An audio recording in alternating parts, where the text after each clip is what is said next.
Assalamualaikum. Kita coba bacakan pertanyaan yang pertama, Pak ya. Assalamualaikum. Waalaikumsalam. Nama saya Zamri. Ingin menanyakan perihal bank syariah syariah tempat ajuan KPR. Apakah pembayaran KPR dengan sistem margin floating adalah bentuk riba? Bank tempat saya ajukan KPR menggunakan sistem denda bila mengangsur sebagian dari pokok. Apakah dibenarkan secara syariah? Pak Hamid bisa gak kasih penjelasan sistem margin floating itu gimana? Iya, barangkali gini, margin floating ya. Tahu saya kalau KPR itu di bank syariah ada dua jenis akad yang digunakan. Yang pertama murabahah ya. Kalau murabahah tentu nggak ada floatingan ya, kan sudah fix ya ditentukan. Nah, rumahnya harga berapa yang dijual ke nasabah tadi, dibagi berapa jangka waktunya, itu yang diangsur setiap bulan. Jadi mestinya nggak ada floating di situ ya. Mau dia ngangsur lebih cepat, mau dia ternyata kok macet ya, sampai akhirnya butuh perpanjangan, mestinya tetap sama, harga jualnya harus gitu. Dan praktek di bank syariah seperti itu? Kalau yang setahu saya, yang saya alami, kalau yang merubah, iya Ustaz. Jadi ada case yang dulu ketika harus perpanjang ya tetap nggak bisa, harus bukan nggak bisa, maksudnya tidak ada kenaikan harga jual, tetap harus seperti itu. Fix ya? Iya, walau alam ketika mungkin ada case di tempat lain ya. Karena saya juga pernah dengar juga yang komplain, saya restrukturisasi tapi kok nambah, mestinya kan enggak ya. Ya, cuman di kebetulan tempat saya dulu tidak ya. Ya, itu informasi salah satu teman juga yang ada di bank syariah. Nah, itu. Jadi ketika dilakukan restrukturisasi karena mau dibuat penundaan cicilan, masa cicilan dibuat lebih lama, ternyata harganya dinaikin. Padahal itu kalau menurut Kota Ibnu Di'amah termasuk bentuk riba jahiliyah. Iya, betul. Riba selanjutnya yang akad yang kedua, Pak? Yang kedua ketika ngangsurnya nggak penuh ya, kemudian ada denda tadi ya. Iya, ini balik ke tadi perbedaan di tataran fikih, Ustaz ya. Dewan Syariah Nasional membolehkan ada denda. Ulama yang lain tidak membolehkan. Mana yang silakan, yang mau diyakini silakan. Saya pribadi lebih mantep yang nggak usah pakai denda, saya pribadi. Tapi ketika ada denda, itu juga nanti ada problem di situ. Dendanya ngitungnya bagaimana, Ustaz? Apakah dari persentase dari nominal yang tertunggak, atau memang sudah fix? Kalau telat 1 bulan, dendanya misalnya 50.000, telat 2 bulan ya 50.000 lagi. Mau besar angsurannya, mau cuma 1 juta, mau angsurannya yang tersisa ya? Angsurannya tiap bulan, misalnya ada KPR yang angsuran tiap bulannya 1 juta, ada lagi yang angsuran tiap bulannya 10 juta. Pengenaan dendanya bagaimana? Apakah kalau yang apakah 1% dari 1 juta dan 1% dari 10 juta, atau mau 1 juta, mau 10 juta, mau angsurannya 50 juta, tetap sebulan telat ya 50.000 atau 100.000, 2 bulan telat ya berarti nambah 100.000 lagi. Apakah seperti itu? Nah, itu yang masih perlu didiskusikan lebih lanjut. Tapi bagi pihak yang menolak ada denda karena berpandangan bahwa banyak ulama yang tidak memperbolehkan, ya berarti ya jangan diambil itunya. Kalau bagi bank sendiri ada info yang saya dapatkan, denda itu dimasukkan sebagai pendapatan non halal bank. Iya, lebih tepatnya bukan pendapatan non halal ya. Kalau yang saya alami, semua denda itu masuknya langsung ke sosial. Jadi ada. Tapi nanti untuk CSR ya? Iya, peruntukannya untuk sosial. Jadi memang tidak masuk di pendapatannya dari bank sendiri ya. Langsung dia dimasukkan di pos sosial. Jadi bukan kalau pendapatan non halal kan nanti dilaba rugikan berarti ada komponen pendapatan itu ya. Ini enggak, ini langsung dikeluarkan untuk sosial. Oh gitu. Ya. Secara fatwa MUI setahu saya juga seperti itu ya. Dari DSN. Jadi yang dari DSN untuk sosial ya. Iya. Dan memang ada khilaf dalam masalah ini. Kalau di Ma'yir Syariah sendiri yang diterbitkan oleh AOIV yang berpusat di Bahrain ya. Mereka membolehkan adanya takwid tadi, Pak ya. Takwid, namun dengan ketentuan. Jadi denda telat bayar cicilan, tapi dengan ketentuan posisi nasabah dalam kondisi mampu untuk bayar, tapi beliau tidak mau bayar. Ya, betul. Sehingga statusnya jadinya orang yang dolim. Ya. Dan Nabi SAW mengatakan matlul ghani zulmun. Penundaan utang yang dilakukan oleh orang yang dolim itu statusnya yang dilakukan oleh orang yang mampu itu statusnya perbuatan kedoliman. Kemudian diturunkan dari mazhab Malikiyah bahwa dalam mazhab Malikiyah ada yang disebut dengan al-ilzam bitabarru. Al-ilzam bitabarru yaitu kewajiban untuk melakukan kegiatan sosial bagi orang yang melakukan pelanggaran. Sehingga bagi orang yang dolim, bolehlah dia ditetapkan sebagai perbuatan yang nggak benar, maka di posisi ini dia harus melakukan tindakan sosial. Salah satunya tadi, bayar denda kemudian dibayarkan untuk sosial. Baik. Insya Allah bisa memahami. Kemudian kita beralih ke pertanyaan yang kedua. Assalamualaikum. Waalaikumsalam. Assalamualaikum. Teman saya sebelum wafat bekerja di perusahaan finansial riba dan ahli warisnya mendapatkan pesangon dari perusahaan tersebut. Apakah pesangon tersebut boleh digunakan untuk membayar utang riba KPR? Nah ini gimana Pak Hamid? Ustadz kalau ini. Baik. Kalau kita melihat dari latar belakang pekerjaannya yang beliau bekerja di lembaga keuangan ribawi, kemudian beliau mendapatkan pesangon dari lembaga itu, berarti itu kan dari hasil kerja dia yang dulu bermasalah. Karena itu wallahu ta'ala alam, jika pesangon ini tidak bisa ditolak, dalam arti tidak bisa dikembalikan ke perusahaan tempat dia bekerja, maka pesangon yang sudah masuk dalam rekening di keluarga jenazah mungkin nanti bisa disalurkan untuk kegiatan sosial. Semoga tidak menjadi beban berat bagi mayit, karena beliau di posisi pernah bekerja di sebuah perusahaan riba. Wallahu a'lam. Baik. Ini ada pertanyaan berikutnya. Assalamualaikum. Waalaikumsalam. Bagaimana cara menjelaskan ke orang awam terkait kredit syariah yang notabene mengapa nilai angsurannya lebih besar daripada kredit konvensional? Kalau di bank syariah sendiri memang terkesan lebih mahal. Iya. Saya pernah mendengar begini, Pak. Jadi kenapa bank syariah itu lebih mahal? Karena modal bank syariah itu kan diambil dari bank konven. Nah, kalau bank konven dia menetapkan margin misalnya 8% setahun. Berarti bank syariah harus punya margin dong lebih dari itu ya. Akhirnya ditetapkan marginnya misalnya jadi 13% atau 14% setahun. Betul nggak kayak gitu, Pak? Kalau hitung-hitungan internal ya, saya kira hitung-hitungan bisnis berapa kita harus jualan itu ada hitungannya sendiri ya. Memang dari pemilik modal pasti ya harapannya di atas itu harus sekian itu bisa dihitung ya.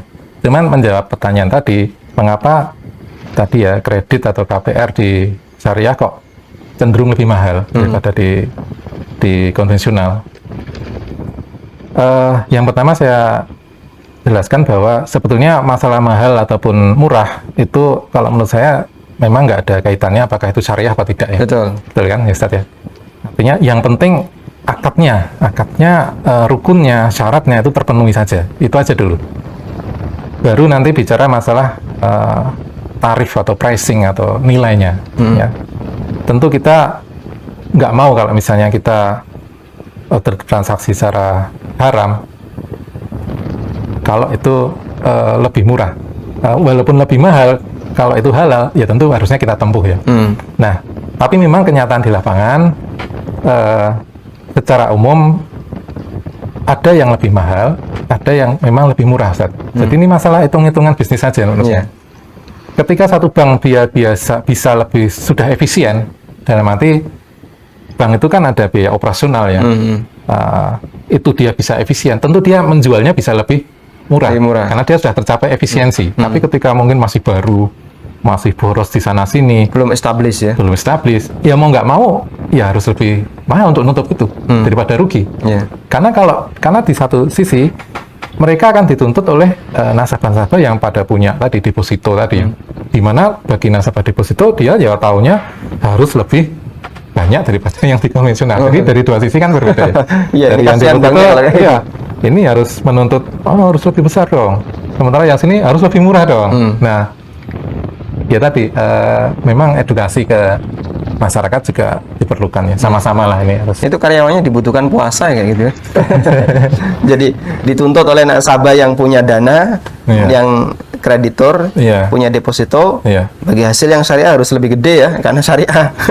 Iya. Sementara dituntut oleh nasabah debitur, Iya. ini harus lebih murah. Iya. Kasihan karyawannya nanti puasa terus.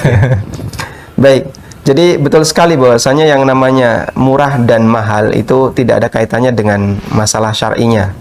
Artinya murah dan tidak itu kembali kepada kesepakatan kedua belah pihak. Selama dia terpenuhi sebagai akad jual beli yang syar'i, masalah harga itu kembali kepada kesepakatan kedua belah pihak. Ya. Saya kadang membuat gambaran kayak gini ya. Di sini ada penjual ayam yang dia disembelih secara syar'i. Ayamnya sehat sebelum disembelih secara syar'i, dan dia jualan ayam, daging ayam. Sebelahnya ada counter daging ayam.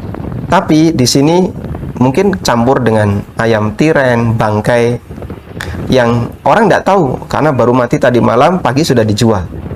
Mungkin dari sisi rasa kan sama, Pak ya. Iya. Cuman kenapa yang ini lebih murah?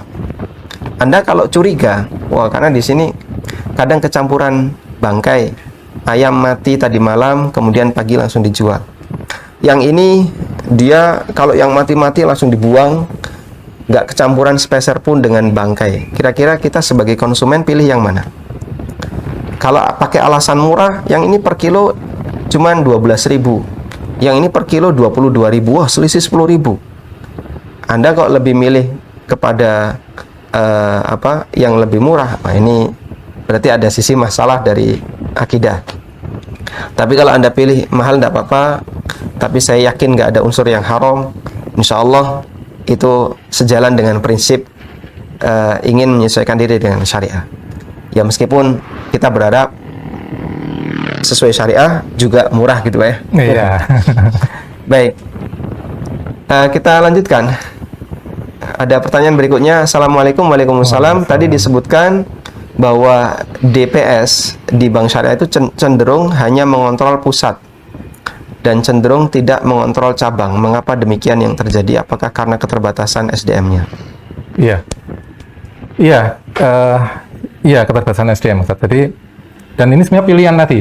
Ketika kita milih mau membuat bank syariah itu betul-betul syar'i, tentu memenuhi SDM sampai ke level-level cabang atau cabang pembantu untuk masalah pengawasan syariah itu harusnya dipenuhi. Kalau memang komitmennya seperti itu ya, Ustaz ya. Tapi ketika komitmennya lebih cenderung ke bisnis, maka yang dihitung adalah efisiensi. Jadi di cabang cukup ditaruh satu aja untuk pengawasnya. Sementara satu orang itu, satu atau dua misalnya ya, tergantung level besar kecilnya cabang ya. Sementara satu atau dua orang tadi, dia di samping ngawasi transaksi operasional harian, dia juga harus ngawasi kesesuaian syariah.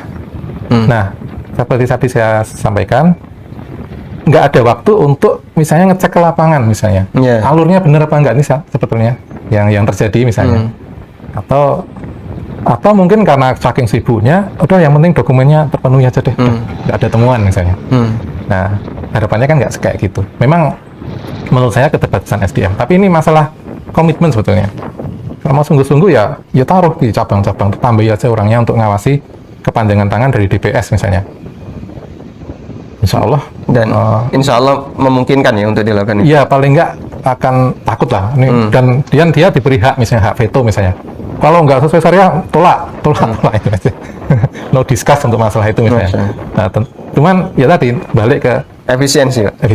Kemudian hitung-hitungan bisnis. Nah, ini yang mungkin problemnya. Baik. Jadi barangkali ini kita anggap sebagai saran dan usulan dari Pak Hamid ya. Yang sekaligus kami dari ANB Channel, semoga nanti Bank Syariah bisa ideal seperti itu. Baik, kita beralih ke pertanyaan berikutnya. Kalau tidak salah, deposito di Bank Syariah itu mendapatkan nisbah, di mana nisbah ini didapatkan dari perhitungan keuntungan bank, bukan dari besaran uang yang didepositokan. apakah praktek ini diperbolehkan secara syariah? Ya, kalau yang terjadi di tempat saya ya, memang rumus untuk menghitung berapa bagi hasil yang akan diperoleh si nasabah yang punya deposito, itu rumusnya adalah nominalnya dikalikan nisbah yang disepakati tadi. Jadi di awal pembukaan deposito itu akan diberikan nisbah, misalnya 40 banding 60, 40% untuk nasabah, 60% haknya bank. Dikalikan lagi hasil investasi dari bank. Hasil investasi dari bank atas dana yang diinvestasikan oleh nasabah tadi. Deposito kan akadnya mudharabah ya. Jadi kan nasabah menginvestasikan uangnya untuk diputer oleh bank. Nah, dari putaran tadi kan dapat hasil. Nah, hasilnya tadi yang dikalikan rumus tadi. Gitu. Nominalnya berapa, kalikan nisbahnya yang sudah disepakati di awal, misalnya 40%, berarti 40% dikalikan hasil investasinya. Nah, hasil investasi itu akhirnya ketemu berapa dia akan dapat bagi hasil pada bulan yang akan datang. Tentu karena hasil investasi bank itu tiap bulan naik turun, bisa naik, bisa turun-turun, maka bagi hasil yang akan diperoleh oleh pemegang deposito, jadinya dia nggak Fluktuatif juga. fluktuatif mestinya. Dan memang seperti itu kebanyakan. Secara umum iya, saya bisa bilang iya. Cuman secara case by case ada yang tadi saya sebutkan di awal tadi ya. Dia sudah matok yang nilai gede, tertentu. yang agak berat ini. Kalau ditolak gimana ya, gimana mas?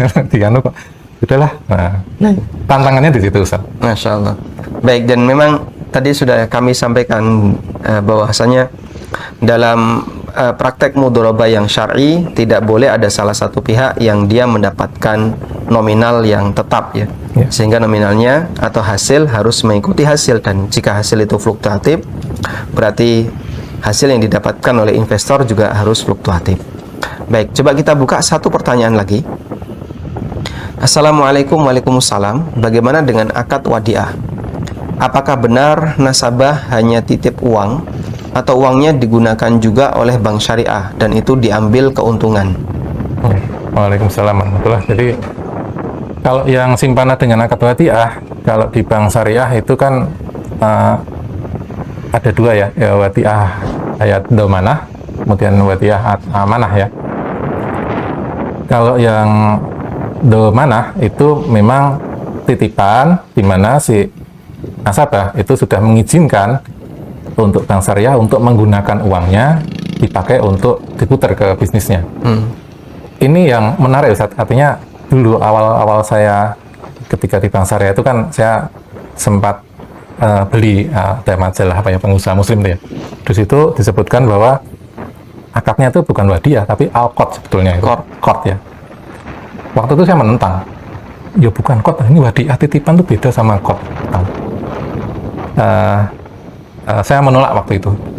Cuman ketika beberapa tahun kemudian kita belajar lagi, iya memang hakikatnya kalau wadiah ya domanah tadi ketika uangnya dipakai oleh bank, maka yang disitulah konsekuensi mengapa akhirnya menjadi qad itu. Dan setahu saya di bank-bank syariah di Timur Tengah juga akadnya qad ya, yang seperti itu ya. Sehingga ketika akadnya qad, maka si nasabah nggak boleh dapat tambahan yang dijanjikan. Ya, apalagi kalau dijanjikan ya. Dan ini salah satu problem juga yang pernah saya temui di beberapa dari hasil diskusi dengan teman-teman juga. Ada yang akadnya wadiah domanah yang akhirnya sebetulnya itu adalah qad itu ya, yang diberikan bonus, di mana perhitungan bonusnya kok rutin. Gitu. Itu ada juga yang kayak gitu. Ya ini menurut saya nggak benar juga ya. Tapi ada juga yang memang tanpa ada bonus sama sekali, ada juga Ustaz. Jadi ya tadi beragam lah di transaksi bank syariah itu banyak macam. Ada yang sudah benar, ada yang ini salah. Tergantung pelakunya. Tergantung pelakunya dan tergantung orang-orang yang di dalamnya. Ya itu. Baik, jadi kalau wadiah dengan pembagian seperti yang tadi disebutkan oleh Pak Hamid, ada yad domanah, ada yad amanah. Pada asalnya yang namanya wadiah itu yad amanah. Dan beberapa kali kami sampaikan, kami belum menjumpai ada referensi dalam buku fikih muamalah para ulama yang mengatakan wadiah yad domanah. Jadi semua wadiah itu yad amanah. jika wadiah itu berubah menjadi yad dhamanah, dalam arti pemegang titipan itu nanti berhak untuk memanfaatkan uang tersebut tanpa harus minta izin kepada pihak yang nitip, maka ini berubah jadi qard. Karena perbedaan antara wadiah dengan qard adalah perpindahan hak milik. Kalau wadiah itu tidak pindah hak milik, kalau qard pindah hak milik. Sehingga kalau saya titip uang, berarti pihak yang dititipi jika mau menggunakan uang itu dia harus minta izin ke saya. Ini boleh dipakai ataukah tidak? Tapi tidak kita jumpai ya di dunia perbankan, ketika ada nasabah nabung, kemudian uangnya mau dipakai, kok nelpon nasabah dulu. Nah, Pak, uang 100 juta ini boleh nggak saya pakai? Nggak ada dalam sejarah bank. Ya. Dan secara regulasi semua tabungan nasabah itu boleh dimanfaatkan oleh bank ya. Iya, Secara regulasi. karena basic dari bank sendiri kan lembaga intermediary ya, Betul. antara yang punya uang dengan yang membutuhkan uang. Sehingga memang bisnis utamanya bank adalah ya Memutar uang. bagaimana melakukan investasi-investasi atas titipan-titipan uang tadi. Iya. Ya, di konvensional muter uang namanya. Hmm. Di syariah ya tadi ada beberapa akad-akad yang harusnya dilakukan dengan secara benar. Baik. Nah, karena realitanya seperti itu, berarti begitu kami para nasabah nabung di bank, Ya. dana itu menjadi propertinya bank secara regulasi. Iya, atas seizin dari nasabah. Karena ketika formulir itu kan sudah wadiah ya, mana itu kan berarti sudah bahwa bank diizinkan untuk menggunakan dana tersebut. Iya, sudah ada di formulirnya. Apalagi yang akadnya mudharabah, itu jelas. Nah, berarti kita bisa memastikan bahwa wadiah yad dhamanah hakikat dari akadnya adalah qard. Karena itulah di pembahasan yang disampaikan oleh para ulama, rekening itu disebut dengan, kalau rekening bahasa Arabnya al-hisabul jari ya. Hisab jari, Pak. Jamaknya hisabat jariyat. Dan mereka mengatakan bahwa al-hisabat al-jariyat, rekening-rekening yang ada di bank itu basic akadnya adalah qard. Karena akadnya adalah utang qard, maka di situ tidak diperkenankan adanya tambahan. Sedangkan yang mudharabah, kalau mudharabah jelas ya. Jadi penerima modal itu mendapatkan amanah untuk mengelola uang itu. Dan nanti jika ada untung, maka dilakukan pembagian hasil. Kalau tidak boleh dikelola, uang itu nggak bakalan berkembang. Sehingga penerima modal, dia diizinkan untuk mengelola dana itu, dan nanti ketika ada hasil dibagi sesuai dengan kesepakatan. Wallahu ta'ala alam. Baik, kami haturkan jazakumullah khairan Pak Hamid. Ya,